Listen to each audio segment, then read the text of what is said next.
비가 오나 눈이 오나 강남역, 광화문, 보신각 등지에서 수백 수천 명이 모여 한 목소리를 냈습니다.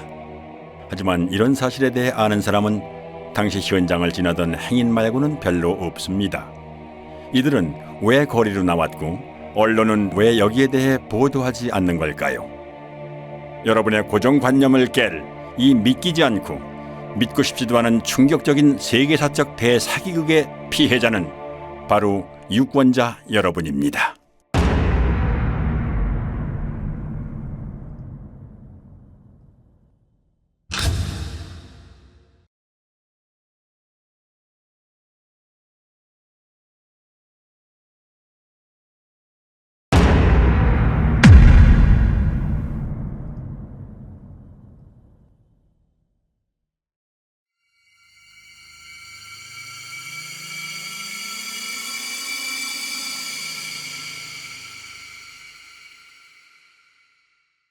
총선을 1년 앞둔 시점, 대통령 선거에서 우리가 재집권을 함으로써 앞으로 100년 한반도 평화를 가져오는 이 발언이 있고 3개월 뒤 더불어민주당의 싱크탱크인 민주연구원의 양정철 원장이 중국 공산당 중앙당교와의 협력 방안을 논의하기 위해 3박 4일 일정으로 중국을 방문했습니다. 伟大光荣正确的中国共产党万岁！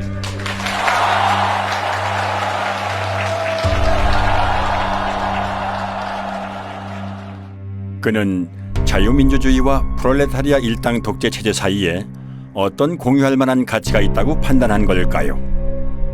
중공중앙당교와 협약을 맺은 다음 날 그는 심천으로 날아가 천재 프로그래머들이 즐비한 세계적인 IT 기업 텐센트를 찾아갑니다. 4.15 총선 한 달 전 전문가 11명의 예측 결과 민주당의 승리를 점친 전문가는 5명, 당시 야당인 통합당의 승리를 점친 전문가 역시 5명, 판단 유보가 1명이었을 정도로 예측 결과는 백중세였습니다. 선거 닷새 전 저는 하여튼 범진보 180, 민생당까지 다 합쳐가지고 비례를 받는 경우에 그것이 불가능한 것은 아니다. 이렇게 보고 있습니다. 와. 선거 하루 전 유시민의 발언을 의식한 탓일까요? 이근형은 지역구 목표를 130석 플러스 알파라고 밝히고 유시민이 말한 180석을 꿈의 숫자라고 표현합니다. 저희가 쉽게 예측하기는 어려운데 지역구에서는 130석 정도를 어느 정도 안정적으로 확보할 수 있지 않나. 그리고 거기에 이제 플러스 알파를 좀 기대하고 있습니다. 180석이라고 하는 것은 저희 입장에서는 굉장히 한마디로 꿈의 숫자입니다. 한마디로 꿈의 숫자입니다. 저도 과거에는 부활못이었어요. 저도 이제 특별감찰관실이나 그 국회 부의장실에서 부정선거 제보나 이런 것들을 접한 적이 있습니다. 그런데 그때는 이상한 사람들이다. 말도 안 되는 그런 거를 이렇게 가져오냐라고 해가지고 사실 제대로 살펴보지도 않았어요. 그냥 부활못이었죠. 그런데 이제 선거 모의 소송을 하게 되고 증거 보전을 하게 되고 이 부정선거의 증거들을 보면 볼수록 심각한 부정선거가 있었던 거예요. 4월 15일 제21대 국회의원 선거일 출구조사 결과가 발표됩니다. 예상 외의 압승에 어안이 벙벙했던 걸까요? 민주당은 패한 쪽이라고 봐도 될 정도로 경직된 분위기입니다. 이근형 역시 환희에 찬 승자의 모습과는 거리가 있습니다. 민주당은 예상을 훨씬 뛰어넘어 그 꿈의 숫자를 현실로 만듭니다. 선거 다음 날 아침 이근형은 SNS에 전략기획팀의 예측이었다며 광역별 판세라는 표를 올렸는데 큰 논란이 일자 바로 삭제합니다. 그 표에는 지역별 예상 득표와 함께 비례대표 17석을 뺀 실제 민주당의 지역구 획득 의석수와 정확히 일치하는 163이라는 숫자가 적혀 있었던 것입니다. 특히 괄호 안에 사전투표 보정값이란 표현은 시뮬레이션을 통해 사전투표를 조작한 값이 아니냐는 의심을 불러일으켰습니다. 실현 불가능하다던 꿈의 숫자를 그는 왜 예측이라고 하며 갖고 있었을까요? 더불어민주당이 미래통합당을 누르고 압승했습니다. 민주당은 지역구와 비례대표 의석을 모두 합해서 전체 의석의 5분의 3인 180석 선을 넘겼습니다. 16년 만에 단독 과반을 차지한 것을 뛰어넘어서 사실상 개헌을 제외한 거의 모든 안건을 단독으로 처리할 수 있게 됐습니다. 유례없는 공룡 여당이 탄생한 겁니다. 반면 미래통합당은 비례정당까지 합해서 개헌 저지선인 101석을 턱걸이로 방어하는 참패를 당했습니다. 그런데 민주당 대선의 1등 공신인 양정철은 예상대로 나온 결과가 무엇이 그리 엄청나고 두려운지 입술까지 파르르 떱니다. 너무 엄청난 결과를 만들어 주셔서 무섭기도 하고 두렵기도 하고 너무 엄청난 결과를 이근영도 비슷한 말을 자주 남깁니다. 선거를 대승리로 이끈 이들은 대체 무엇이 그리 두려웠던 걸까요? 저도 선거를 한 30년 이상 분석을 했지만 이렇게 압도적으로 여당이 승리할 거라는 거는 전혀 예측 못했습니다. 예. 투표는 크게 선거일 전에 하는 사전투표와 선거일 당일에 하는 당일투표로 나누어지지요. 그런데 선관위에서는 투표소 내의 모든 CCTV를 가리도록 규정하고 있습니다. 이 때문에 전국의 투표소는 투표자 수 부풀리기나 기타 의심할 만한 불법 행위에 대해 사후 확인조차 할 수 없게 되어 있는 사각지대입니다. 2018년 지방선거와 2020년 국회의원 선거의 투표자를 비교해 볼까요? 당일 투표자는 고작 13만여 명 늘어난 반면 사전투표자는 무려 310만 명이라는 기형적인 증가를 보입니다. 당일 투표자가 1%도 안 되게 늘어난 반면 사전투표자는 36% 가까이 증가한 것입니다. 여기에 선관위가 발행한 유권자 의식조사는 의미 있는 방증을 하나 더 제공해 줍니다. 4.15 총선에서 투표를 한 사람만을 대상으로 행한 이 조사에서는 사전투표와 당일투표 중 어느 쪽을 했는지를 물었습니다. 이런 문항은 정치 성향과 무관하고 굳이 허위로 답할 이유가 없으므로 신뢰도가 높다고 할 수 있습니다. 공식 개표 결과에서는 사전투표 비율이 40%대였지만 설문조사에서는 고작 29%밖에는 안 됩니다. 여기서 당일 투표자 수는 상대적으로 덜 조작됐을 것으로 추정되므로 실제 투표자 수와 차이가 없다고 가정할 때 당일 투표를 한 1,724만여 명이 전체 투표자의 70.9%이므로 전체 투표자의 29.1%를 차지하는 사전 투표자 수는 1,174만여 명이 아니라 707만여 명이 나옵니다. 무려 466만여 명, 65.9%가 부풀려졌다는 얘기가 됩니다. 한편 부천 신중동 사전투표소의 투표자 수는 18,210명이었습니다. 이는 평균 4.7초당 1명이 투표했음을 의미하는데요.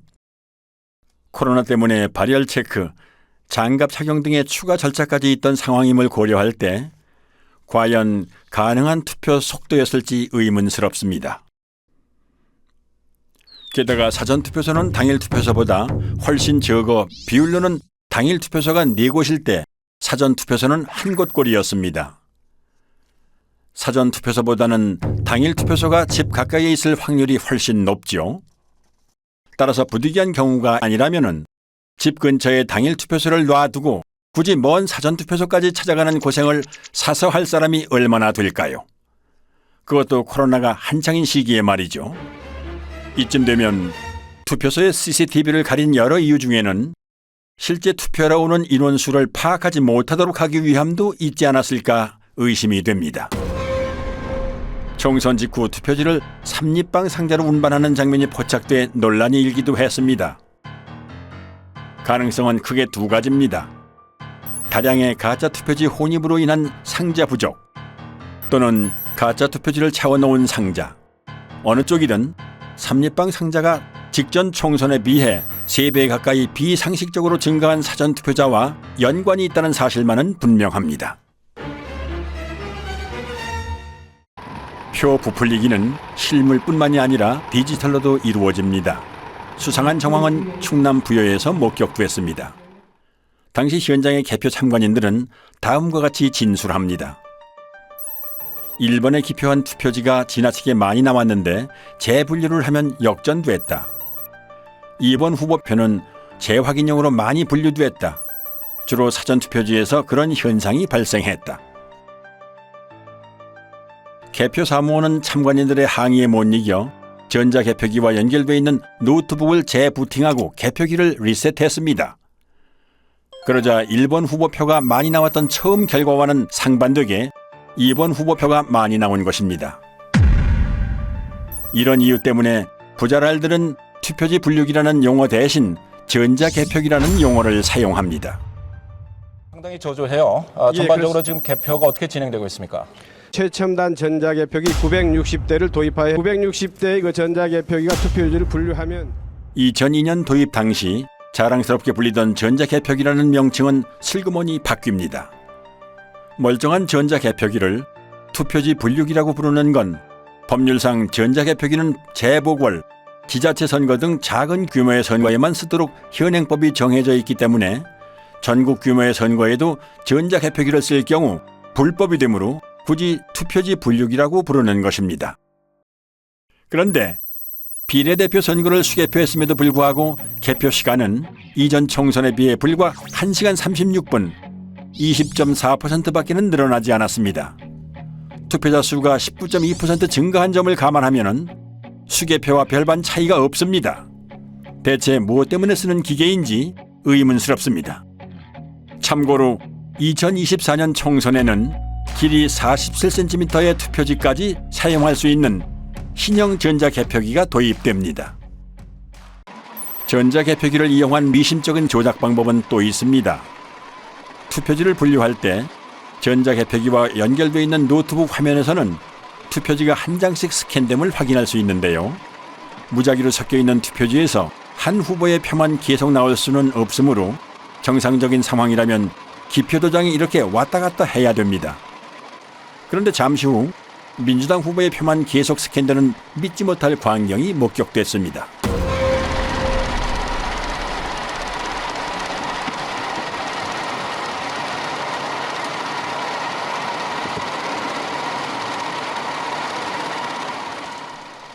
그리고 이런 장면은 부산에서도 참관인의 카메라에 잡힙니다.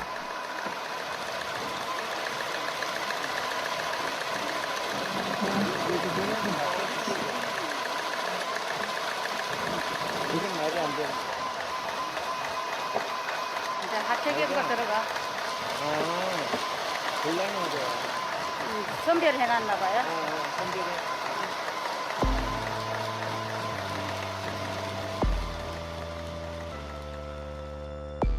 과연 재확인 목적이 맞을까요? 중복 스캔에 대해 선관위에도 질의하고 내부 지침도 확인했지만 그런 내용은 없었습니다.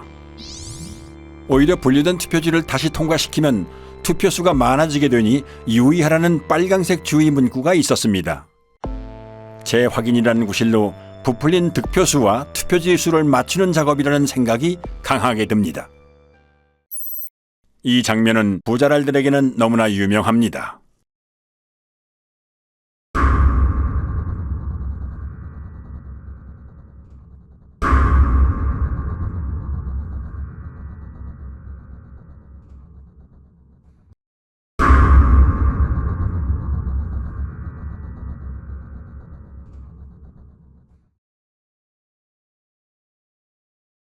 그리고 이 개표소에서는 빳빳한 투표지, 이른바 신권 투표지도 목격됩니다. 투표 사무원 손 타고 투표함에 넣을 때 접히고 접히지 않더라도 안에서 하중에 눌리고 개표소 테이블에서 눌리고 이리저리 휩쓸리고 개표 사무원 손까지 타는 투표지가 이렇게 흐트러짐이 없이 신권 지폐 같을 수가 있을까요?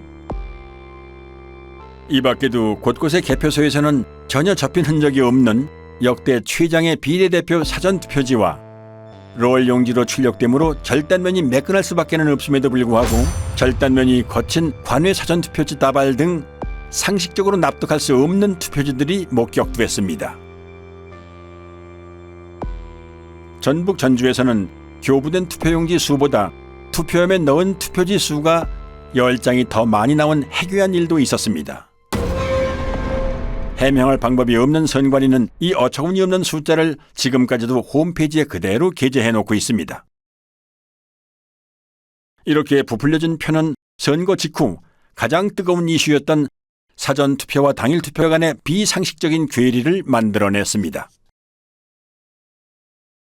2016년 총선 서울 지역의 히스토그램을 살펴보지요. X축은 사전투표 득표율에서 당일투표 득표율을 뺀 차이를 나타냅니다. 즉, 사전투표 득표율이 당일투표 득표율보다 크면 양수이므로 0을 기준으로 오른쪽, 사전투표 득표율이 당일투표 득표율보다 작으면 음수이므로 0을 기준으로 왼쪽에 위치하게 됩니다. 그리고 Y축은 읍면동의 숫자를 나타냅니다. 파랑색인 민주당과 빨강색인 새누리당이 중앙에 0쪽으로 몰려있음을 알 수 있습니다. 사전투표와 당일투표의 차이가 크지 않다는 의미입니다. 그럼 2020년 4.15 총선 때의 그래프를 볼까요? 좌우가 대칭된 데칼코마니입니다. 민주당은 모두 양수 쪽에 있으므로 모든 지역에서 사전투표 득표율이 당일 투표보다 더 높았다는 의미이고, 반대로 통합당은 모두 음수 쪽에 있으므로 모든 지역에서 사전투표 득표율이 더 낮았다는 의미입니다. 민주당은 10%포인트 이상 높은 곳이 대부분이고, 통합당은 반대로 마이너스 10%포인트보다 더 낮은 곳이 대부분입니다. 정의당이나 국가혁명배당금당, 무소속이 중앙에 집중되어 있는 것과 대조적입니다. 조작이 주로 민주당과 통합당을 대상으로 행해졌음을 알 수 있습니다. 수백만의 인구가 4년 만에 행한 투표 결과가 이렇게 판이할 수 있을까요? 이번에는 지도로 한 번 살펴보지요. 사전투표 득표율에서 당일투표 득표율을 뺀 차이가 민주당은 플러스 20% 쪽으로, 통합당은 마이너스 20% 쪽으로 확연히 갈립니다. 어떻게 이렇게 상반될 수 있을까요? 코로나로 외출을 꺼리는 마당에 오히려 사전투표율이 사상 최고를 기록하고 28년 만에 최고 투표율을 기록한 점도 의아하지만, 수십, 수백 명도 아니고 수천만의 인구가 일사불란하게 집단행동을 해서 일방적으로 민주당 지지자들만 사전투표에 몰렸다는 점은 쉽게 납득이 가지 않는 부분입니다. 부부층들은 말합니다. 사전투표에 적극 참여하는 청년층 중에는 민주당 지지자 비율이 높기 때문에 사전투표는 민주당이 유리하다고 말이지요. 그러나 이것은 엄연한 거짓 정보입니다. 사전투표에 가장 참여도가 높은 연령대는 보수 성향이 강한 장년층으로 60대가 1위, 70대가 2위, 3위도 50대였습니다. 그럼에도 불구하고 사전투표 득표율에 있어 거의 모든 선거구에서 민주당은 10에서 20% 정도 더 높았고, 통합당은 그만큼 더 낮았던 것입니다. 당일 관내는 득표율이 크게 납니다. 근데 그게 뭐냐면 전 세계적으로 공통으로 인정되는 통계적 공리입니다. 근데 우리나라 사람들만 몰라요. 고등학교까지 나오면 다 배우고 다 납득이 되는 그 툴을 가지고 전체 우리 253개 선거판을 딱 분석을 하면 통계적 공리, 확률적 수식, 그 다음에 대수적 수식을 가지면 다 부정해요. 이건 너무 심각한 거라. 허병기 교수는 고등학교 교과 과정에서 가르치는 기초적인 통계 공리를 적용하여 선관위가 발표한 후보자들의 득표 수가 실제로 나올 확률을 계산했습니다. 각 선거구에서 관내 사전, 관외 사전, 당일 득표율이 모두 거의 동일하게 나와야 하는 것이 통계의 법칙이지만 4.15 총선 때 선관위가 발표한 양당의 득표 수는 이런 기형적인 히스토그램을 만들어냅니다. 왼쪽부터 살펴보면 민주당의 경우 관내 사전투표 득표율이 당일 투표 득표율보다 같거나 높은 현상이 전체 253개 선거구 중 한 곳만을 뺀 252개 선거구에서 일어났다는 의미이고, 통합당의 경우 이런 선거구가 전체 선거구 중 3곳밖에는 안 됐다는 의미입니다. 관외 사전투표에서도 이런 현상은 동일하게 나타났고, 민주당의 경우 사전투표와 당일투표의 득표율을 합친 전체 합계가 당일투표 득표율보다 같거나 높은 현상이 모든 선거구에서 나타난 반면 통합당의 경우 고작 2개의 선거구에서만 나타났습니다. 한마디로 사전투표에서 민주당이 비상식적으로 강세를 보였음을 의미하는데요. 이런 현상이 발생할 수 있는 확률은 0이나 마찬가지입니다. 전체 득표율과 당일 득표율의 차이가 선관위 발표대로 될 확률은 2의 253승분의 1, 즉 동전 253개를 던져서 동시에 같은 면이 나올 수 있는 확률로 이는 수천만 유권자들의 비밀 자유선거에서는 절대로 만들어질 수 없는 결과입니다. 그런데 이런 선거 결과는 컴퓨터 프로그래밍을 사용하면 단 몇 줄의 명령어로 쉽게 만들어낼 수 있습니다. 허 교수는 수학적 증명을 통해 전국 253개 선거구 중 광주의 광산구 갑과 광산구 을 2개 선거구를 제외한 나머지 251개 선거구에서 프로그래밍을 이용한 선거 조작이 일어났다는 것을 밝혀냈습니다. 조작 없이 유권자의 투표를 그대로 반영한 광주 광산구 을의 경우 당일 관내 사전, 관외 사전 전체 득표율이 거의 동일한 것을 볼 수 있습니다. 하지만 조작 프로그램으로 가짜 득표수를 만들어낸 인천 연수구 을의 경우에는 민주당 후보의 경우 당일보다 관내 및 관외 사전 득표율이 높고 통합당 후보의 경우 사전 투표보다 당일 투표 득표율이 더 높은 것을 알 수 있습니다. 이 그래프는 통합당과 민주당의 당일 득표율 차이에 대해 양당의 당일 투표와 사전 투표를 합친 전체 득표율 차이의 변화를 보여주는데요. 따라서 X축과 Y축이 모두 양수인 일사분면은 통합당이 당일 투표에서 이기고 당일 투표와 사전 투표를 합친 전체 득표에서도 이긴 경우, 이사분면은 당일 투표에서 지고 전체 득표에서는 이긴 경우, 삼사분면은 당일 투표에서 지고 전체 득표에서도 진 경우, 사사분면은 당일 투표에서는 이기고 전체 득표에서는 진 경우를 의미합니다. 선관위 전산 조작 프로그램의 목표는 당일 투표에서 이기고도 전체 선거에서는 지는 통합당 후보들을 더 많이 만들어내는 것입니다. 즉, 원점을 지나고 기울기가 1인 정상적인 선거 그래프의 Y절편과 기울기를 움직여서 사사분면에 위치하는 선거구를 많이 만들어내는 것입니다. 이 밖에 로이킴은 추단법을 이용하여 선거 데이터 속에 Follow the Party라는 특정 문자열이 숨어 있다는 사실을 발견해냈습니다. 이처럼 선관위 데이터에서 특정한 문자열이 나왔다는 사실은 선관위 데이터가 유권자의 투표로 자연스럽게 생성된 숫자들이 아니라 누군가 선관위 데이터에 손을 댄 흔적이 문자열로 남았다는 의미가 됩니다. 프로그래머들은 본인의 작업물에 쉽게 드러나지 않는 암호를 숨겨놓음으로써 본인이 작업자라는 증거를 남겨두는 경우가 있습니다. 永远跟党走永远跟党走永远跟党走永远跟党走 영원히 당을 따르라는 중국 공산당 구호인 영원근당주에서 영원을 빼고 당을 따르라는 부분을 영문으로 옮긴 Follow the Party. 4.15 총선 전 양정철이 중공중앙당교와 협약을 맺은 다음 날 방문한 텐센트 본사 앞의 조형물에는 공산주의를 상징하는 낫과 망치와 함께 당을 따르라는 문구가 새겨져 있습니다. 프로그래머는 매일 오가며 보았을 이 친숙한 문구를 남긴 걸까요? 선거 데이터를 비교하고 분석하기 위해서는 그 데이터를 표준화하는 작업이 필요하다 생각했습니다. 그렇게 표준화 작업을 통해 분석하던 중 규칙성을 발견했는데 그것이 이제 수학적 규칙성이 아니라 언어적 규칙성이 아닐까 하는 호기심에 아스키 코드로 변환하는 과정에서 Follow the Party라는 문자를 발견할 수 있었던 것입니다. 선관위가 발표한 선거 데이터에서 발견되는 데칼코마니 분포, 1차 함수의 기울기 변화와 Y절편의 이동, 특정 문자열의 존재 등은 선거 결과가 인위적인 조작에 의해 만들어졌음을 의미합니다.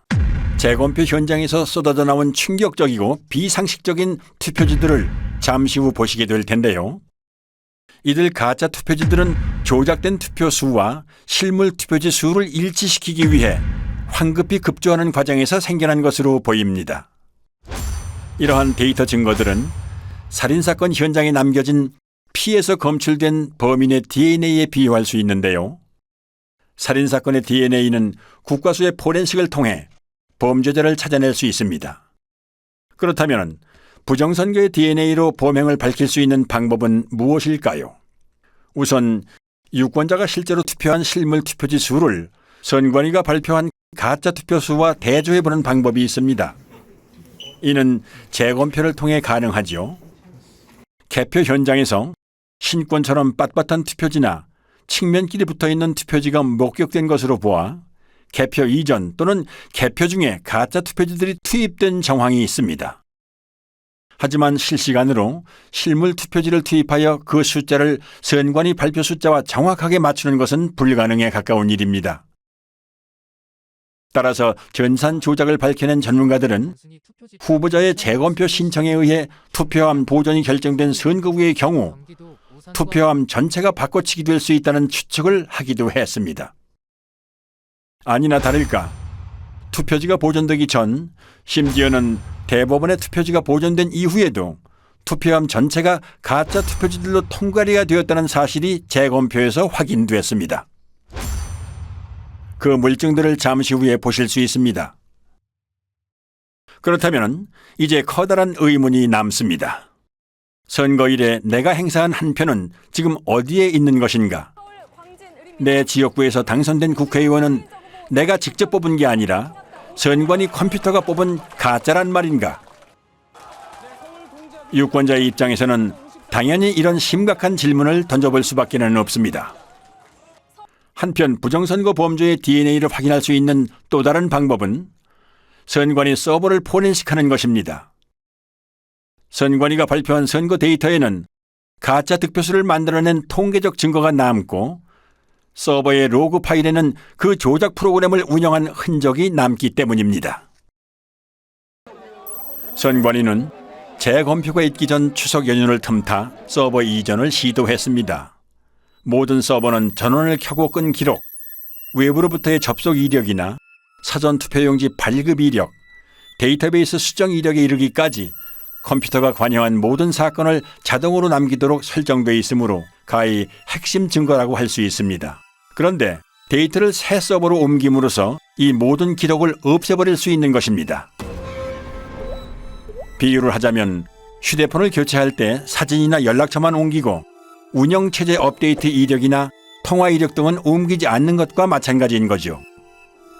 한마디로 디지털 포렌식이 불가능해지는 것입니다. 선관위는 서버 교체는 아니라며 보도자료까지 배포하지만 이미 신뢰를 잃은 선관위의 말을 곧이곧대로 믿는 건 어리석은 선택입니다.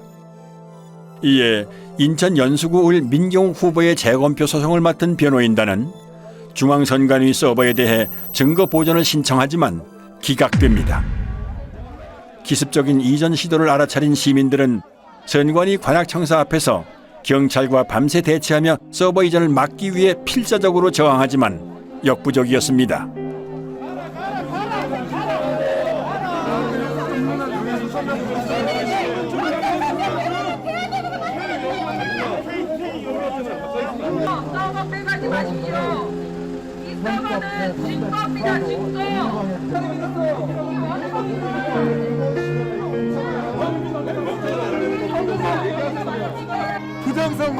부정선거를 밝히라는 국민들 체포해가고 있습니다.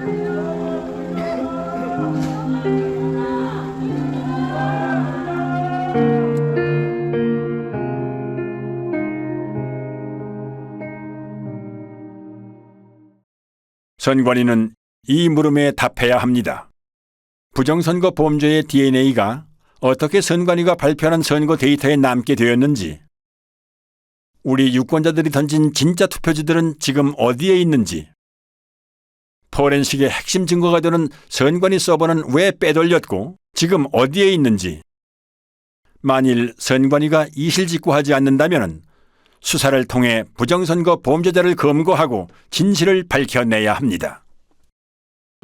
총선 직후 인터넷에는 비상식적인 선거 결과에 대한 의심의 글이 잇따라 올라왔습니다. 집단 지성의 뜨거운 토론이 이어졌고 밤잠을 줄여가며 만든 다양한 분석 자료도 올라왔습니다. 사람들의 의심은 커져갔고 마침내 부정선거임을 확신한 사람들이 거리로 나와 부정선거 규명을 외쳤습니다. 검정 옷차림에 검정 우산을 든 블랙 시위가 전국 곳곳에서 일어났고 단체가 만들어졌습니다.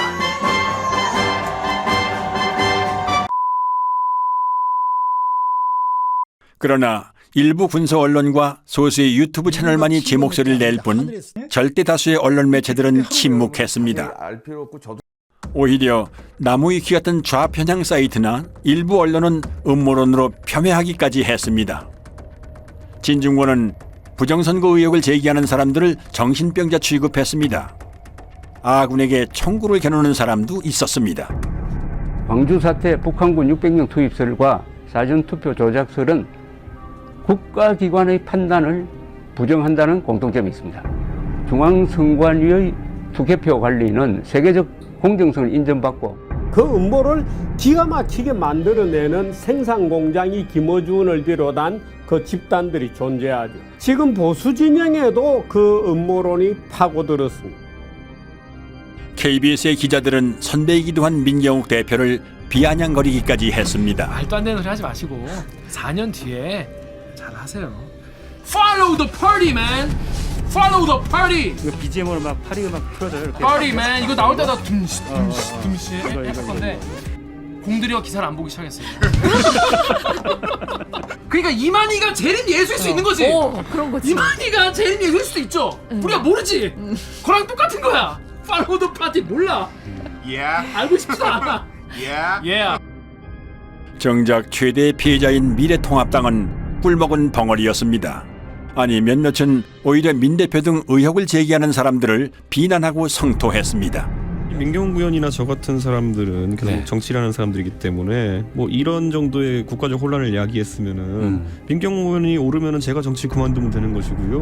뭐 제가 오르면 민경욱 의원이 좀 여기 좀 정치적인 책임을 지셔야 되지 않나 이런 생각이고, 같은 동료 국회의원이 국제 사기꾼이 되는 이런 현상에 대해서는 묵과해서는 안 된다. 조직적인 부정선거를 계획을 했다면 이런 얼빵한 증거를 일부러 남겨두겠냐. 그리고 등에 칼을 꽂았습니다. 총선 부정선거 의혹을 제기해온 민경욱 전 의원이라든가 과격한 발언으로 논란이 됐던 김소연 변호사 등이 자리를 내려놓게 됐습니다. 수학적으로 이렇게 분석을 해보면 하면 할수록 이건 부정이다 이런 얘기가 마음속으로 확신이 생깁니다. 이건 100% 부정이다. 이게. 그 예를 0.001%가 부정이 아닌데 그게 아니라 100% 부정이라고 나온다. 관내 당일이 일어날 여기 선거 이번에 4.15 선거가 일어날 확률을 계산해 보면 몇 경분의 1이 돼요. 이 선거판은 도저히 이 세상에 존재하지 않는 선거 결과라는 게. 경기도 구리시 개표장에서 참관인으로 활동했던 이종원 씨는 색상이 다른 투표지들을 수상하게 여겨 선관위 직원에게 이의를 제기했지만 묵살당합니다. 그래서 경찰에 다시 신고하지만 선관위가 경찰의 진입까지 막았고 그 와중에 타인에게 건네받은 기표 안 된 투표용지 6장을 민경욱 대표에게 제공하는 공익 제보를 합니다. 신고를 했었습니다. 경찰이 개표 참관까지 들어와서 확인하는 중 선관위 사람으로 보이는 사람들한테 쫓겨났습니다. 그 중에 누군가가 저한테 의혹이 있으니 이것도 신고를 하세요 하고 주셨던 투표 용지가 제가 우리 옆에 계시는 민경욱 의원님한테 전달하게 된 동기입니다. 앞으로 사법기관이라든지 검찰이라든지 특별히 선관위라든지 이런 데 조사에 응해서 성실히 제가 조사할 용의가. 결국 이 의인은 절도를 했다는 누명을 쓰고 구속수사까지 받은 끝에 1년 6개월이란 긴 기간을 복역합니다. 의심스러울 때는 피고인의 이익으로 판단한다는 형사법의 대원칙을 뭉개버린 엽기적인 판결이었습니다. 당시 실형을 확정한 대법원 3부에는 선관위원장 노정희가 소속되어 있었습니다. 한편 언론은 민 대표가 투표용지를 오인했다며 날조 보도까지 합니다. 일련번호가 붙어있는 당일 투표지입니다. 당일 투표지입니다. 또 민의원의 주장과 달리 해당 용지는 사전 투표가 아닌 본 투표용인 것으로 드러났습니다. 중앙선관위 조사 결과 민의원이 입수한 투표용지 6장은 사전 투표가 아니라 총선 당일 본 투표 뒤 남은 용지였습니다. 모든 언론사는 선관위가 악의적으로 왜곡한 보도자료를 그대로 받아 쓴 걸까요? 아니면 알아서 충성한 걸까요? 4.15 총선은 누가 봐도 미심쩍은 선거였던 탓에 선거 직후 역대 최다의 선거 무효소송이 무더기로 접수되었고 부정선거를 줄기차게 주장해온 민경욱 대표는 가장 먼저 소를 제기합니다. 선거에 관한 소청이나 소송은 다른 쟁송에 우선하여 신속히 결정하고 재판하여야 합니다. 소가 제기된 날부터 180일 이내에 처리하라 이렇게 되어 있습니다. 하지만 대법원은 처리 기한을 4배 이상 훌쩍 넘긴 800여일 만에야 이 소송을 처리합니다. 중앙선거관리위원회는 선의의 피해자인지 아니면 부정선거의 주범이며 공범인지 국민들이 지켜볼 것입니다. 그런데 많은 사람들이 공감을 안 하는 게 문제예요. 지금이 어떤 시대인데 이런단 말이에요. 얼마든지 내년에도 또 신청을 해보겠어요. 해가지고 제가 교육을 시키고 싶어요. 사전투표 절대로 해서는 안 되고. 기다리고 기다리던 인천 연수구을 재검표가 소를 제기한 지 1년도 넘어 마침내 열립니다. 황당하게도 대법원은 사진과 동영상 촬영을 허용하지 않거나 극도로 제한합니다. 선관위는 투표지 이미지 파일 원본은 없다며 사본을 제출합니다. 투표지 이미지 파일이란 투표지가 전자개표기를 통과할 때 스캔되면서 저장되는 파일로 원본 파일을 확인해야만 진위 확인이 가능합니다. 사본에는 이미지 생성 시간 등의 핵심 정보가 없기 때문입니다. 그러므로 사본을 제출한 자체가 파일이 조작된 것임을 자인하는 셈이었습니다.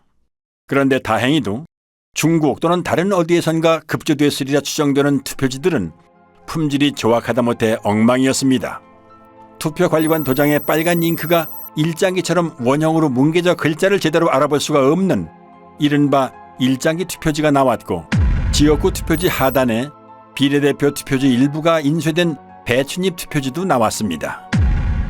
프린터에서 롤 용지로 출력하는 사전 투표지에서는 절대 나올 수 없는 측면끼리 붙은 자석 투표지. 아니 동영상 촬영이 되나? 네네네. 제가 그 권한을 아 그래? 지금 계속 촬영 중이에요. 됐습니까? 이거 안 띄워진다. 어머나 이게 뭐야? 안 띄워진다 이거. 접촉면을 자세히 한번 찍어볼게요. 이게 어떻게 붙어 있는지. 이렇게 하니까 떨어지네. 비지미 또는 이발이라고 불리는 재단 잔여물을 달고 있는 투표지. 이거는 자르다가 만 거 같아요. 네, 제가 지금 동영상 찍었습니다. 이거 한번 뒤집어 주실 수 있나요? 계속 카운팅가. 이것도 네. 옥년 이동이네요. 네. 이것도 옥년 이동입니다. 네네네. 그럼 저희가 그 옥년 이동.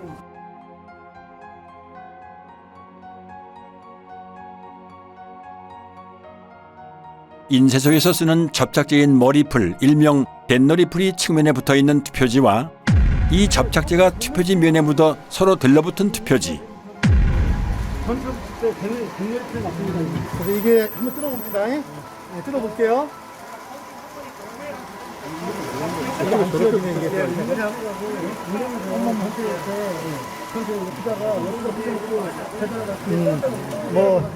이건 별도로 계산하면 될 것 같아요. 새 지폐처럼 빳빳한 신권 투표지. 투표지를 촬영 못하게 노트를 올려놓고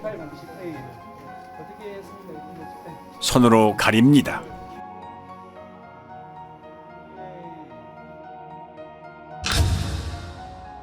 한쪽 여백이 아예 없는 것으로도 모자라 기표란 일부가 잘려나간 투표지, 테이프로 보수한 투표지, 스캔한 투표지를 다시 인쇄한 흔적. 재검표 현장은 그야말로 엽기적인 투표지의 전시장이었습니다. 물론 증인신문 때 해당 투표소의 사무원들은 투표 당시 그런 투표지를 보지 못했다고 증언합니다. 민경욱 대표는 이런 투표용지에 투표한 사람을 찾는다며 10억 원을 내걸고 신문에 전면 광고까지 냈지만 그런 투표용지에 투표를 한 사람은 아직까지도 나오질 않고 있습니다. 첫 번째 재검표인 만큼 주요 언론에서도 보도를 했습니다. 단 선관위의 이미지 파일 원본 인멸이나 비정상적인 투표지가 쏟아져 나왔다는 언급은 이런 반구도 없는 편파적인 보도였습니다. 재검표 전후의 표 차이도 279표나 났지만 이를 문제 삼는 언론 역시 없었습니다. 재검표장에 일어나는 일들을 국민들이 알면은 가만 안 있겠죠. 재검표장에서 무수히 나온 가짜 투표지들을 보면 부정선거가 없었다라고 생각할 수가 없습니다. 투표함을 개봉을 하는데 특히 사전투표함을 개봉만 하면 정말 이것은 희상천외한 이상투표지들이 쏟아졌단 말입니다. 그것을 보면서 저는 진짜 충격을 받고 소름이 끼칠 정도였습니다. 스캔해갖고 다시 인쇄했다는 게 확인이 되는 게 뭐냐면, TMC 340에서 프린터에서 있는 투표지가 나오면 망점이 점막이 이렇게 프린터로 막 풀어진 게 보여요. 보이는데, 이 파주권은 없어요. 망점이 없어요. 다 뭉그러졌어요. 이게 프린터에서 뭉그러질 수가 없거든요. 프린터 아무리 잉크를 막 또 붙인다고 해도 뭉그러질 수가 없어요. 박용찬 후보, 지금 당협위원장께서 그때 증거 보전 때 사진을 잘 찍어 놓으셨어요. 그래서 휴대폰에 그 사진을 선명하게 보관한 후에 이렇게 칭칭 감고 도장을 찍고 한 모습을 사진을 잘 찍어 두셨던 겁니다. 그리고 이제 마음을 단단히 먹고 이번에 재검표를 하러 가면 반드시 비교를 해보리라 이렇게 이제 마음을 먹고 갔던 거죠. 가서 대조를 해보니까 유관상 안 맞는 거예요. 그러면은 뭐 가짜 투표지를 다 갖다 놓고 우리 뭐 하는 짓이냐 이런 참 의구심을 가지면서 그 재검표에 늘 임해야 했었습니다. 결국 이제 그거를 국투본 이름으로 고발을 하고 고발 대리인 자격으로 제가 이제 영등포 경찰서 고발인 진술까지 하러 갔습니다. 근데 나중에 보니까 어이없는 이제 수사 중지 결정을 내려놓고 있는 거예요. 뭐 이게 누가 했는지도 알 수 없고 그러니까 범인이 나타날 때까지 수사 중지한다. 다른 선거구의 재검표에서도 이상한 투표지들이 쏟아져 나왔습니다. 경남 양산 을에 관외 사전투표지 7천여 장 중 일그러진 타원형 기표 도장이 3천여 장 나왔습니다. 관외 사전투표지라는 말은 이 기괴한 투표지들이 전국 각지에서 모였다는 의미입니다. 이런 괴이한 일이 발생할 확률은 얼마나 될까요? 또한 정규용지 중량인 평량 100g보다 50%나 무거운 150g짜리 투표지 다발도 나왔고 자석 투표지, 한쪽 여백이 없는 투표지, 그리고 영등포구 을에서는 미사용 투표지 중 일련 번호가 아예 없는 투표지도 나왔습니다. 신고는 약방의 감초입니다. 오산에서는 투표지를 가로지르는 검은 줄도 발견됐습니다. 이 투표지들은 엄격한 품질 검사를 통과해야 납품 가능한 당일 투표지입니다. 여기 뭐 점이 찍힌다든가 뭐 키가 들어간다든가 하면 안 되는 거예요. 측면이 너덜거리는 테이프 붙은 투표지와 접착제 붙은 투표지, 검표한 옛날 기차표 같은 투표지, 테이프 접화면이 맞지도 않는 투표지, 비스듬히 잘려나간 측면에 도장까지 이상한 투표지, 사람이 아니라 인쇄기가 찍은 듯한 기표 도장,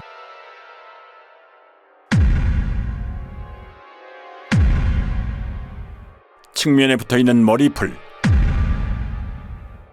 누더기 투표지, 투표관리관 도장이 없는 투표지도 발견됐습니다. 파주에서는 지역구와 비례대표 인쇄 내용이 함께 찍힌 배춧잎 투표지도 2장 더 나왔습니다. 그리고 자석 투표지 3장짜리도 보입니다. 상단에 빨간 화살표 모양이 붙어있는 화살표 투표지도 나왔습니다. 안 나오면 섭섭한 신권 투표지, 한 장씩 절취하여 교부하는 일련 번호를 한꺼번에 여러 장 자르다 만 투표지, 새 종이 같은 빳빳함은 차치하고 이런 잔여물이 롤 용지에서 나올 수 있나요? 여기에 투표용지는 분류 시 종이가 걸리는 것을 방지하기 위해 종이가 접힌 후 원 상태로 회복하는 기능이 적용된 특수 재질을 사용하고 있습니다. 접힌 자국이 없는 투표지가 돈다발처럼 묶여 다량 발견된 것이 선거 결과 조작의 증거는 될 수 없습니다. 선관위의 궤변대로라면 이런 투표지들은 모조리 가짜 투표지가 되겠군요. 주요 물증에 대한 보충 설명입니다. 화살표 투표지는 QR코드가 있으므로 사전 투표지입니다. 사전 투표용지는 롤 용지를 사용해 출력하지요. 롤 끝에는 용지가 풀리지 않도록 고정하는 스티커를 붙여놓는데 이 부분이 그대로 사용된 것입니다. 얼마든지 재발급이 가능한데 굳이 이런 투표용지를 교부할 사무원이 있을까요?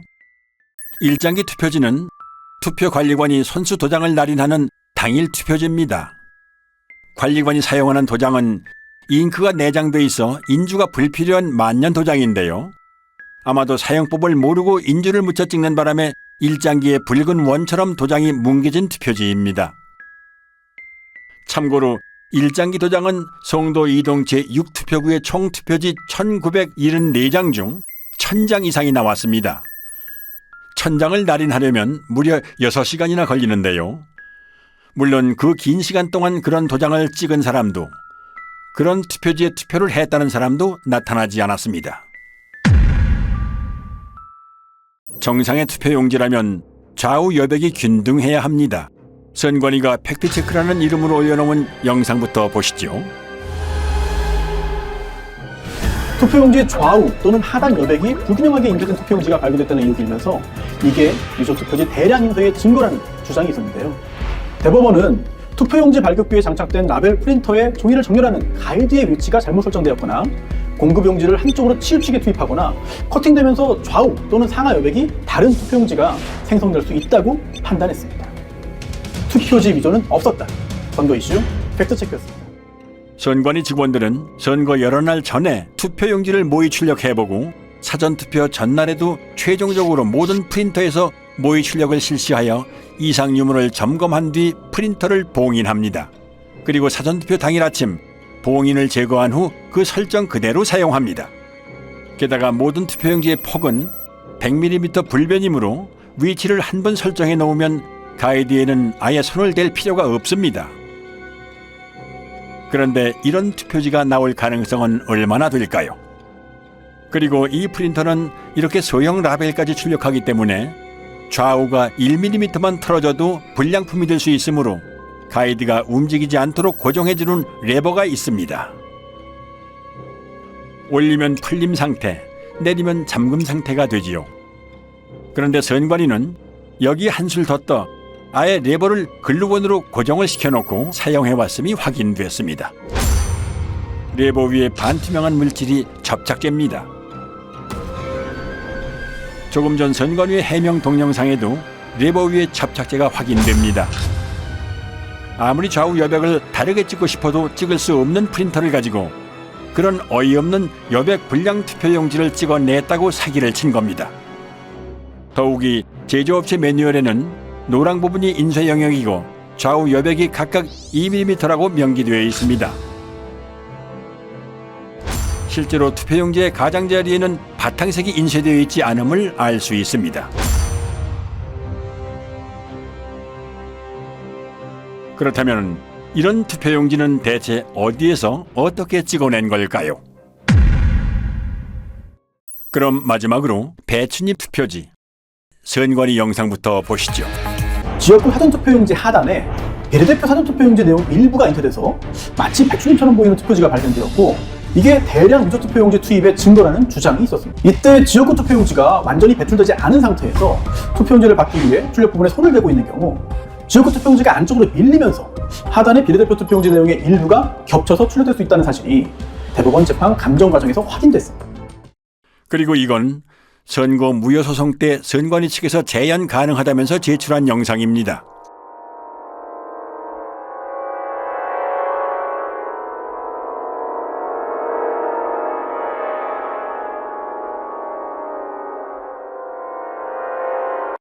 발상은 참신했지만 반박 불가한 여러 증거가 투표지에 남아 있었습니다. 선관위에서 사용하는 사전투표용지 발급기는 앱손사의 3색 잉크젯 프린터입니다. 잉크젯 프린터는 헤드가 좌우로 움직일 때 헤드에 달린 노즐에서 서너 가지 색의 잉크가 일제히 분사되어 색을 만들어내지요. 반면 가짜 투표지 인쇄에 쓰인 인쇄기는 순서에 따라 한 색상씩 개별적으로 찍어냅니다. 즉, 잉크젯 프린터는 여러 색을 동시에 찍어내지만 인쇄기는 색상별로 차례대로 찍어낸다는 커다란 차이점이 있는 것입니다. 옅은 색으로 인쇄된 파랑, 노랑, 녹색 부분이 보이시죠? 비례대표 투표용지 색상인 녹색은 파랑과 노랑이 섞여 만들어지는 색이죠. 그런데 이 투표지의 파랑과 노랑은 왜 서로 다른 위치에 찍혀 있을까요? 앞서 설명드린 대로 잉크젯 프린터로 녹색을 출력하려면 파랑과 노랑을 동시에 동일한 위치에 분사해야 하므로 이 투표지에서처럼 두 색상이 각기 다른 위치에 찍히는 일은 결코 일어날 수 없습니다. 즉, 이 파랑과 노랑은 인쇄소 인쇄기에서 파랑을 먼저 찍어낸 후에 노랑을 찍어내는 과정에서 발생한 흔적으로 인쇄소에서 찍어낸 가짜 투표지라는 결정적인 증거가 되는 것입니다. 또한 국회의원 선거 투표라는 글자가 곡면을 따라 인쇄된 것도 원통을 사용하는 인쇄기 인쇄의 흔적입니다. 평면으로 배치된 잉크젯 프린터의 노즐에서는 일직선으로 배열된 글자가 곡면으로 출력되는 일은 일어날 수 없습니다. 그리고 국회의원 선거 투표라는 글자 아래에 선거 투표라는 글자가 중복으로 인쇄되어 있습니다. 희미하게 보이는 노란 글자까지 치면 최소 3개입니다. 게다가 빨간 선관위 청인도 얼핏 보이는 것만 최소 2개입니다. 설마 투표 사무원이 2번 이상 여러 번 갖다 댔다고 하지는 않겠지요. 또한 한국경제당 아래에 위치한 친박신당이 더 위에 찍힌 것도 설명할 수 없는 부분입니다. 참고로 이런 인쇄 불량은 인쇄 중 찢긴 용지 일부가 원통에 달라붙은 것을 모르고 계속 작업할 때 일어나는 현상입니다. 사실 배춧잎 투표지의 증거는 이것 하나만으로도 충분합니다. 투표용지 출력에는 낱장이 용지가 아니라 이어져 있는 롤 용지를 사용하므로 앞에 투표용지가 절단되는 순간 다음 투표용지는 이미 상당 부분 인쇄를 마친 상태가 됩니다. 즉, 지역구 투표용지가 배출될 때 비례대표 투표용지 가장 윗부분의 선거명과 청인은 이미 인쇄를 마친 상태인 것입니다. 이 영상을 한번 보시죠. 선거용지 2장을 받으면 지역구 투표용지 배출에 바로 이어서 비례대표 투표용지가 나오는 모습입니다. 아무리 재빨리 들이민다 해도 비례대표 투표용지 상단부에 선거명과 청인은 찍힐 틈을 허용하지 않습니다. 그러므로 이런 현상은 일어날 수 없는 것입니다. 제가 그랬습니다. 대법관님, 원상회복 종이, 형사기업 종이 선관위한테 좀 가져오라고 해주십시오. 대법관들 세 분한테 박준 변호사가 가가지고 이건 인쇄해서 재단한 거지 우리 국민들이 찍은 투표지가 아니다라고 이렇게 설명을 했더니 조재현이라는 그 대법관이 안 듣겠다고 고개를 돌려버렸어요. 어이없는 사실은 투표지 중량을 비교하거나 루페로 인쇄 상태만 비교해봐도 쉽게 진위를 파악할 수 있음에도 불구하고 대법관들이 이런 요청을 묵살했다는 점, 그리고 이런 표들이 유효표로 인정됐다는 점입니다. 정말 다 바꿔놨었습니다. 사전투표, 당일투표 전부 가짜였습니다. 금촌 이동 투표로 경우에는 투표로에는 이상 투표지들이 기재됐는데 관리관 날인 없이 약수무장이 나갔다. 또 그 번호표 미절치 상태로 한 장이 나갔다.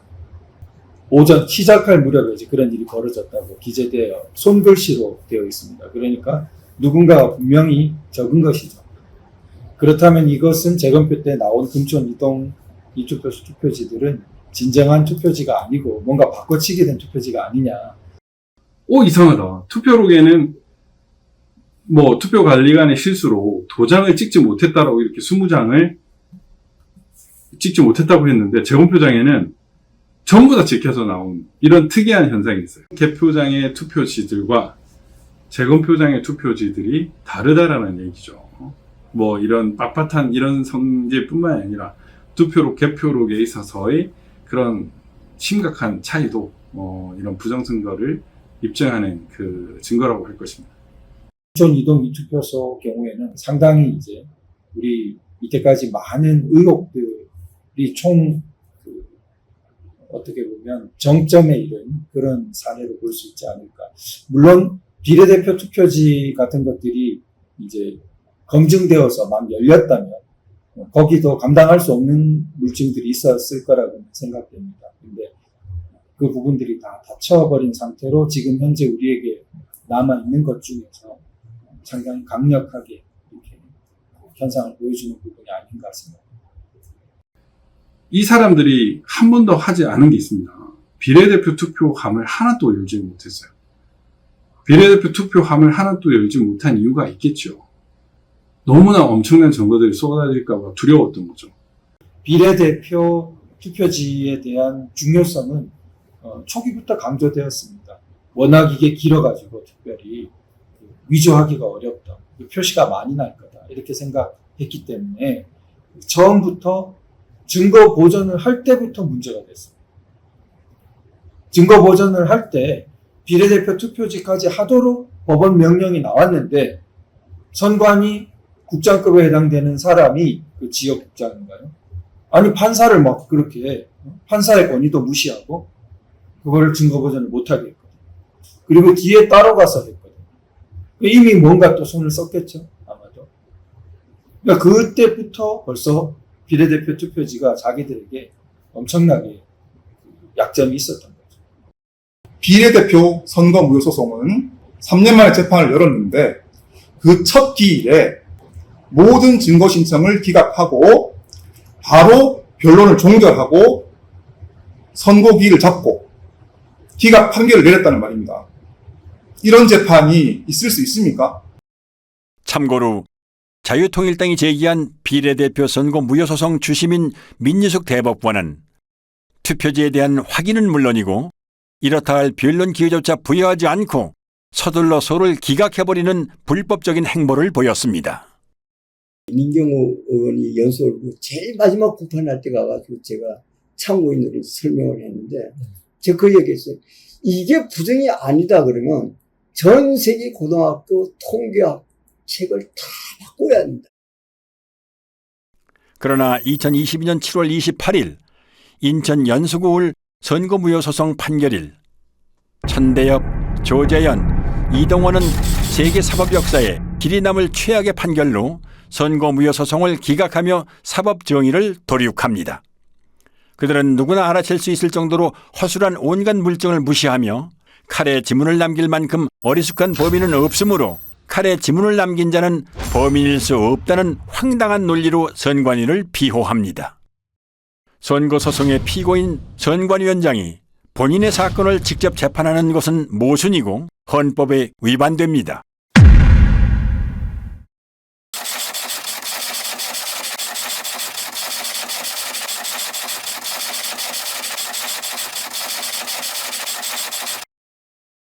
(4월 15일) 총선 선거 무효 소송을 기각했습니다.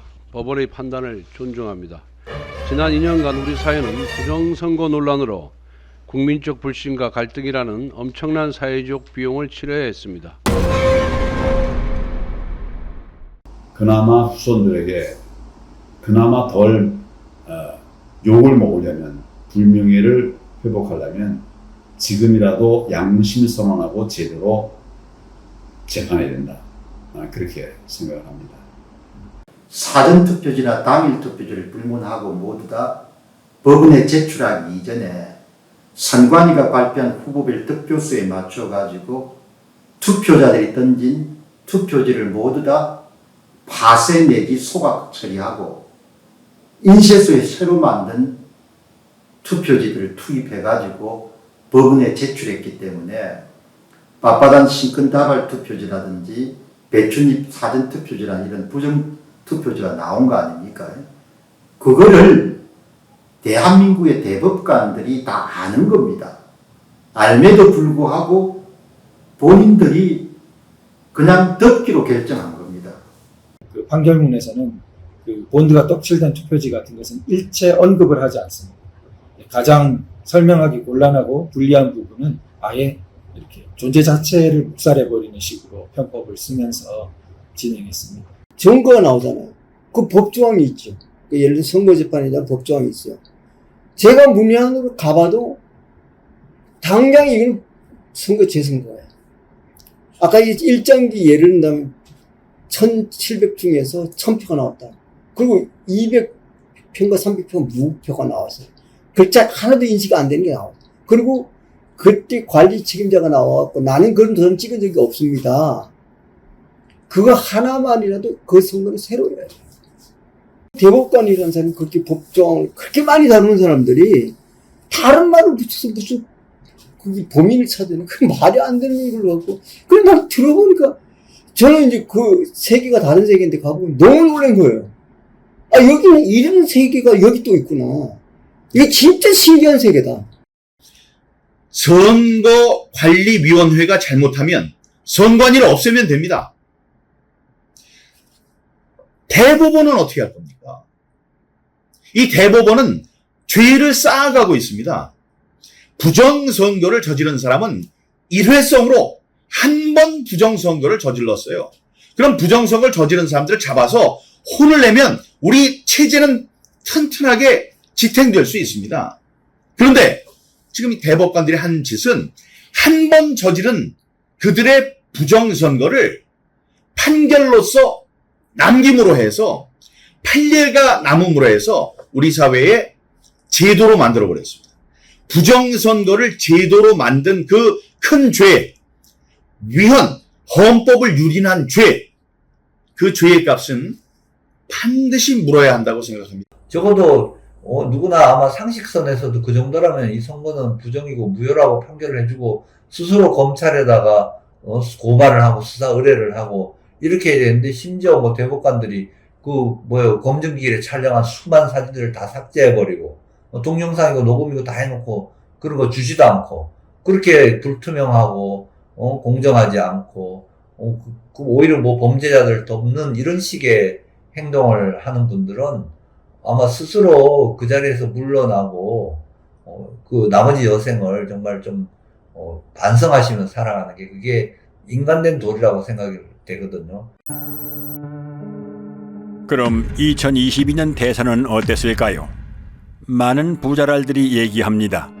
애국 시민들의 적극적인 선거 감시 활동이 없었더라면 이재명이 대통령이 됐을 거라고 말이죠.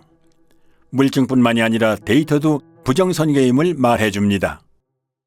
사전투표는 이재명 승리, 당일 투표는 윤석열 승리. 이제 이 정도로는 놀랍지도 않습니다. 서울의 투표 결과를 보면 더 가관입니다. 서울의 당일 투표에서 이재명이 이긴 동은 6.3%에 불과했습니다. 93% 동에서 윤석열이 이겼다는 얘긴데요. 4.15 총선 때와의 투표자 비교입니다. 기형적으로 증가한 유령 사전투표자들이 이재명에게 몰표를 주었기 때문에 초박빙 승부가 연출됐던 것입니다. 두 후보 간의 지지율 격차가 벌어진 데다가 막판 안철수 후보와의 단일화까지 있었기 때문에 선거 조작 세력의 유일한 선택지였던 박빙 승리의 시나리오가 애국 시민들의 선거 감시 덕분에 무력화된 것이지요. 칼로 자른 듯 사선으로 절단되어 있고 선까지 인쇄되어 있는 사전투표 용지는 어디에서 찍어낸 걸까요? 그리고 떼인 흔적이 남지 않는다면 봉인지는 왜 붙이는 걸까요? 다들 보셨죠? 참가인들. 어이가. 아니, 봉인지를, 모든 분들이 알 수 있도록 봉인지를 테스트한다고 여기에 붙여가지고 이렇게 하면 흔적이 남습니다 했는데 깨끗하게 떨어졌어요. 말이 됩니까? 어이가 없다. 풀안 남았네요. 죄송합니다. 죄송한 게 아니죠, 그거는. 그러면은 글자 여러 알파벳이 나오죠. 위에서 밑으로 떼요. 아무데나 떼도요. 비는 갈대가 그런 거라서 이거는. 봐요. 이야, 정말. 봅시다. 와, 이거 표시 안 나네. 이거 와야겠네. 잠깐, 내가 가서 이신청하고 올게요. 한편 아침 6시부터 투표소 앞에서 발열정대를 써가며 투표자 수를 센 시민들은 여러 건의 표 부풀리기를 제보해왔습니다. 서울 강서구 등촌 1동 제4투표소에서 시민이 계수한 당일 투표자 수는 1640명이었으나 선관위 집계는 1782명이었습니다. 이런 제보는 계속됩니다.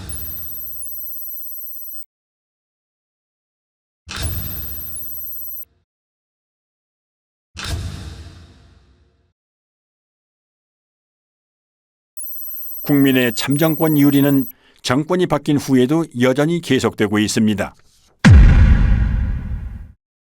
결정권자인 윤 대통령이 부정선거를 수사하라는 그런 지시만 내려주면 순식간에 밝혀질 수 있을 거라고 생각하고요.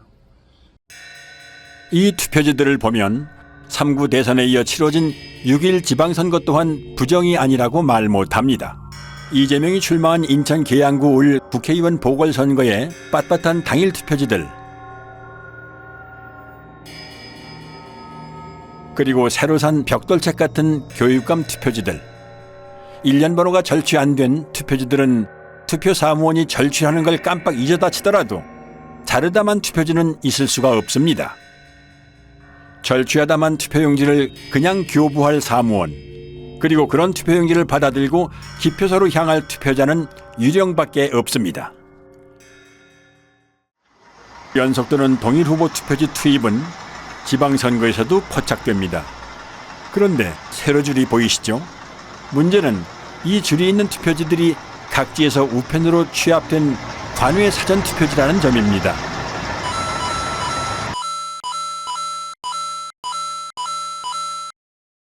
눈 깜빡할 사이에 줄이 있는 투표지 10장이 연속으로 지나갔습니다. 경자 위에 희미하게 짧은 줄이 있는 첫 번째 투표지에는 죽전 이동이라고 찍혀 있는 것 같군요. 두 번째, 세 번째, 네 번째 투표지는 정자 이동이 찍혀 있는 듯합니다. 다섯 번째는 서현 일동으로 보이는군요. 여섯 번째 투표지는 판독이 힘든데요. 공주의 옥령동 아니면 진주의 옥봉동일까요? 일곱 번째는 정자 2동, 여덟 번째는 정자 1동, 아홉 번째는 희흥동인가요? 어쨌든 별개의 지역입니다. 마지막 열 번째는 사당 1동처럼 보이는데 정확히 판독은 안 되지만 아무튼 처음 나오는 동입니다. 투표지에 세로줄이 있는 것만으로도 매우 수상한 일인데 각지에서 취합된 세로줄 투표지가 연달아 모여있을 가능성은 얼마나 될까요? 당연히 여러 투표소의 관리관 도장이 찍힌 가짜 투표지를 어딘가에서 한꺼번에 찍어냈다는 증거인 것입니다. 문재인 정부에서 실시한 4.15 총선과는 달리 6.1 지방선거, 국회의원 보궐선거, 교육감 선거는 윤석열 정부에서 실시된 선거들로 정권이 바뀐 후에도 여전히 부정선거가 자행됐다는 정황을 보여줍니다. 따라서 이들 선거에서 부정이 있었다면 마땅히 그 책임은 윤석열 대통령이 져야 합니다. 법학자들, 변호사들 침묵하고 있습니다. 이런 잘못된 진행에 대해서는 잘못된 절차 진행, 잘못된 재판에 대해서는 비판의 목소리를 내야죠. 왜 안 냅니까? 이 시대를 살았던 기자들은 지난 4년의 공백기간, 그 양심의 공백기간, 이 사회의 목탁, 무관의 제왕, 칼보다 강한 펜을 휘두르지 못했던 그 자신들의 죄를 앞으로 오랫동안 고백해야 될 겁니다. 이 배춘입 투표지로 투표한 사람이 존재한다고 가정을 하지요. 선관위는 QR코드 확인을 통해 이 투표지로 투표한 사람이 누구인지를 특정할 수 있습니다. QR코드 맨 마지막 7자리의 일련 번호가 투표자마다 다르게 부여되기 때문이지요. 사전투표소에 들어서서 본인 확인을 하고 투표용지를 발급받는 순간 투표자와 투표용지가 매칭되고 기표된 투표지는 전자개표기를 통과하면서 누구에게 투표했는지가 컴퓨터에 저장되므로 누가 누구를 뽑았는지를 확인할 수 있는 것입니다. 당일 투표지의 경우 일련 번호가 절취된 상태에서 전자개표기를 통과하므로 익명성이 보장되지만 사전투표지의 경우는 일련 번호 즉 QR코드가 붙어있는 상태로 전자개표기를 통과하므로 사전투표를 한 국민의 정치 성향을 선관위가 파악할 수 있는 것이지요. 설상가상으로 여론조사 업체들은 조사 전화번호를 통신사로부터 직접 받는 게 아니라 선관위 산하에 여심위를 통해 받도록 되어 있습니다. 그러므로 사전투표에서 얻은 정보를 이용하여 여론조사 표본을 편집하는 일은 이론적으로 얼마든지 가능합니다. 입맛에 맞게 편집된 여론조사 표본은 조작된 결과를 만들어내고 이에 영향받은 중도층의 민심은 표심에 반영될 수밖에는 없습니다. 여기에 선거 조작이 더해지면 선거 결과는 특정 정당이 유리하고 기타 정당에는 상대적으로 불리하게 나올 수밖에는 없고 이런 악순환은 시간이 흐를수록 고착화할 것입니다. 이렇게 선관위가 제출한 자료를 보면 투표자가 누구였고 그 사람이 몇 시경에 몇 시 몇 분에 투표를 하러 왔고 그 사람의 주소지가 어디고 이런 것들이 딱 적혀져 있습니다. 결국 QR코드와 그 투표 시간을 이렇게 연동을 하게 되면 누구인지를 바로 확인할 수 있는 그런 상황이더라고요. 결국에는 비밀투표 원칙이 위배되고 있다라는 거를 스스로 자인을 했는데 선관위는 지금도 그걸 부정을 하고 있죠. 지금도 이제 만약 공중파 같은 데서 이런 그 사건을 다루고 국민들에게 알린다면 국민들이 저는 가만히 있지 않을 거라고 생각됩니다. 언론은 선관위의 조작 결과를 무비판적으로 수용하고 재검표에서 쏟아져 나오는 온갖 물증이나 대법관들의 만행을 철저히 외면함으로써 대중의 눈을 가렸습니다. 정치인은 또 어떤가요? 부정선거를 할지라도 나만 당선되면 국가의 존립, 국민의 주권은 내 알 바 아니라는 태도로 침묵, 방관하고 심지어 부정선거를 밝히려는 국민들의 노력을 무시하고 조롱해온 자들은 앞으로 영원히 권력의 무대에서 퇴출되어야 합니다. 한편 헌법과 법률을 수호해야 할 책임이 있는 대법관들은 누가 봐도 뻔한 부정선거 범죄의 증거를 묵살하고 법률로 정해진 재판 절차를 그들 스스로 위반하며 오히려 선관위를 비호함으로써 공정한 재판관이 아닌 선관위의 변호인 노릇을 했습니다. 수사를 통해 그들의 헌법과 법률 위반 행태를 반드시 밝혀내고 법적, 도의적 책임을 물어야 합니다. 만약 선관위의 범죄에 대해 내부 직원이 양심 선언을 했더라면 상황은 어떻게 변했을까요? 양심 선언이 없었더라도 통계학과 등 학계가 소신에 따라 부정선거를 외쳤더라면, 학계가 비겁했더라도 언론이 제 목소리를 냈더라면, 언론이 입을 닫았더라도 정계가 부정선거를 부르짖었다면, 정계가 외면했더라도 대법원이 양심에 따라 판결했더라면, 대법원이 범인과 한몸이더라도 온 국민이 들고 일어났더라면 상황은 어떻게 바뀌었을까요? 이 보이지 않는 거악의 카르텔을 무너뜨리지 않는 한 이 나라의 자유민주주의 회복은 불가능합니다. 윤 대통령의 대선 후보 시절 박주선 전 의원은 직언을 쏟아냅니다.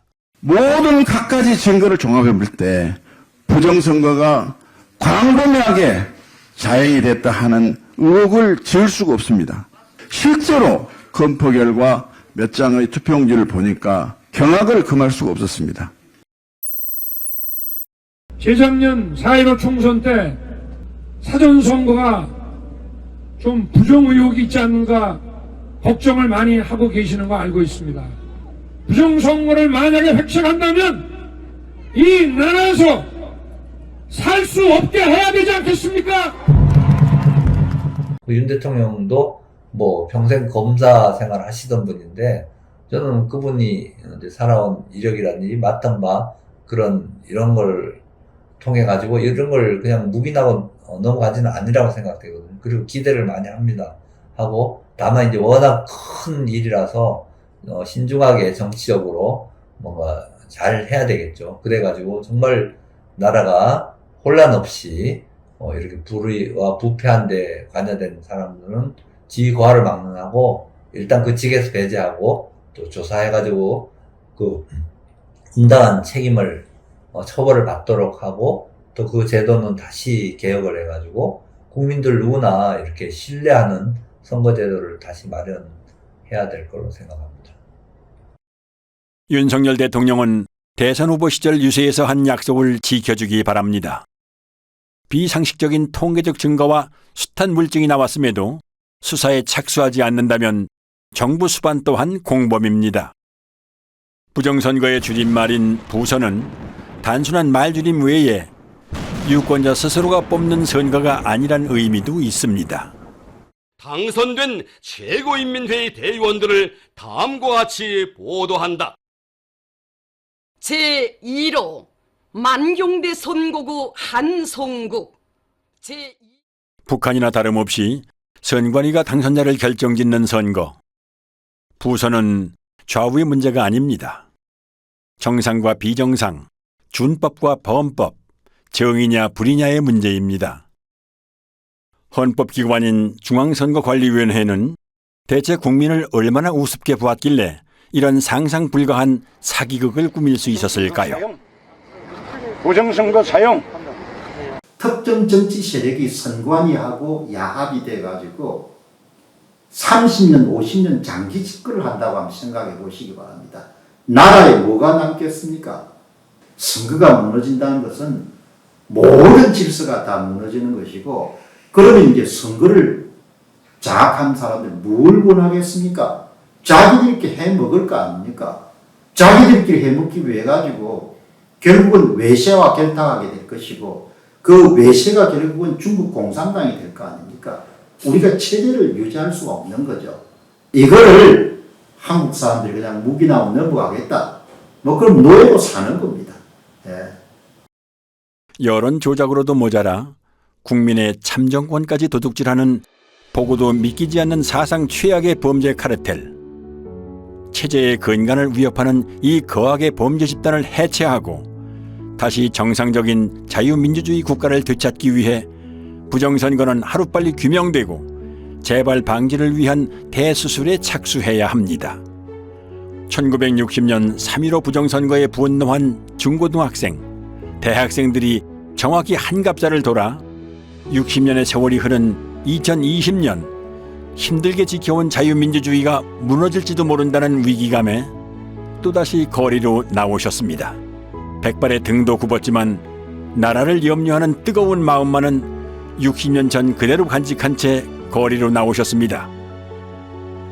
이제는 60여 년 전 거리로 나온 청년들에게 빚을 갚아야 할 때입니다. 4.15는 발음나는 대로 의미를 부여한다면 이렇게 쓸 수 있습니다. 역사상 으뜸가는 5점. 영원히 지워지지 않을 커다란 5점이 남았습니다. 세상은 부정선거 같은 일이 어떻게 있을 수 있느냐는 듯 마냥 평화로워 보이지만 지금 우리가 살고 있는 곳은 국민 주권을 유린한 거악의 부정선거 카르텔이 국회의원을 만들고 대통령을 만드는 끔찍한 독재 국가입니다. 나는 헌법을 준수하고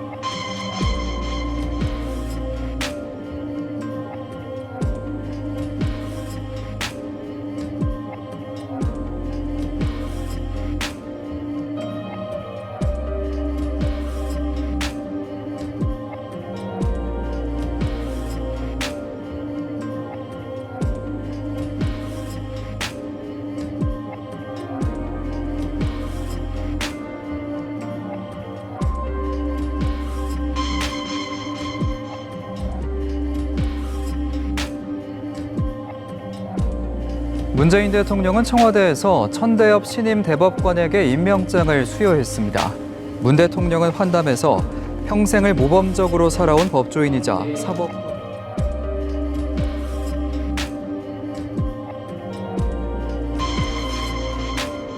천대엽이라는 대법관이 저에게 이렇게 얘기를 했는데 전 아직도 그 목소리가 잊혀지질 않습니다.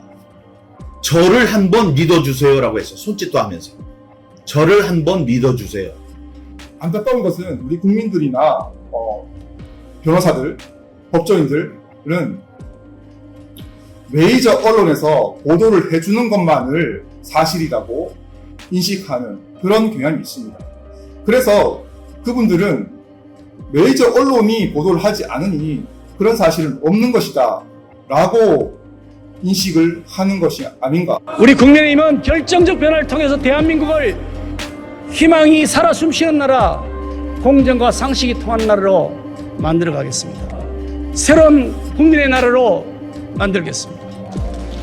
선거 때마다 단골 손님처럼 등장하는 부정선거 논란은 우리가 70년 동안 어렵게 꽃피워온 민주주의 정신을 위협할 뿐만 아니라 사회 통합을 저해한다는 점을 뼈아프게 생각해야 합니다. 정치인은 주권자의 대리인입니다. 국민이 맡긴 권력은 오직 국민만을 위해 사용되어야 합니다.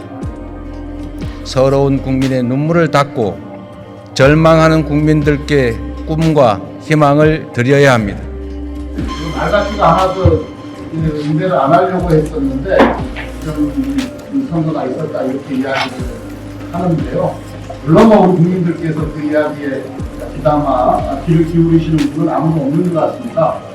또 19세기 이야기를 하고 있는 사람들을 보면 안타깝습니다.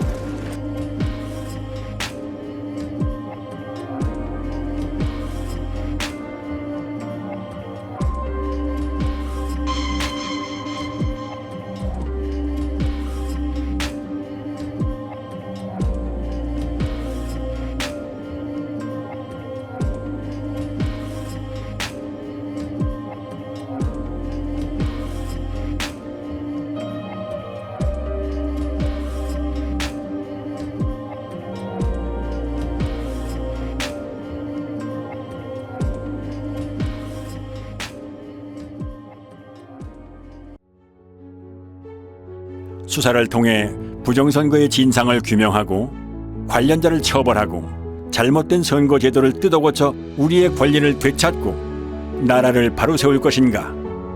아니면 부정선거 카르텔에 우리의 주권을 통째로 빼앗긴 채 우리 자녀들까지 대대손손 그들의 노예로 살게 할 것인가? 이제 이 나라의 주권을 가진 우리가 선택하고 행동에 나설 차례입니다. 헌법의 문구를 다시 상기합니다. 대한민국의 주권은 국민에게 있고 모든 권력은 국민으로부터 나온다.